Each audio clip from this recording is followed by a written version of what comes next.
Opposition की क्या position है सर? आप एक तरफ तो JUIF के रिजर्वेशन है, आपके अपने रिजर्वेशन है PTI के साथ? हमारे इस किस्म की सियासत हमारे तहफ़्फ़ुज़ात इस हद तक हैं कि अगर PTI ने वही सियासत करनी है जो वो माजी में हुकूमत में करती रही है तो फिर ये सारी मामला बेसूद साबित होगा।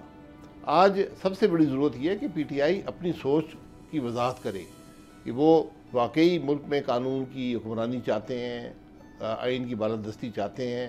उनके पास एक मौका भी है कि उनके पास एक हुकूमत है, वहाँ मुज़ाहरा करें कि हुकूमत कैसे चलती है और उनका रवैया क्या है आइन के लिए और हुक्मरानी कानून की हुक्मरानी के लिए। तहफ़्फ़ुज़ात जो हैं वो इस हद तक होते हैं कि अगर आपने किसी ने एस्टेब्लिशमेंट से बात करनी है और समझता है यही मसाइल का हल है तो ज़रूर करे।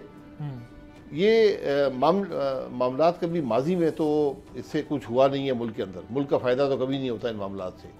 मुल्क का फ़ायदा उस वक़्त होता है जब मुल्क का निज़ाम आइन के मुताबिक हो। अगर आप खुद ही आइन की नफ़ी करके और इस्टेब्लिशमेंट से मुज़ाकरात शुरू कर देंगे सियासत के लिए तो फिर ज़रा मामला ख़राब हो जाता है। सब्सक्राइब करें और बेल दबाएं ताकि कोई खबर रह न जाए।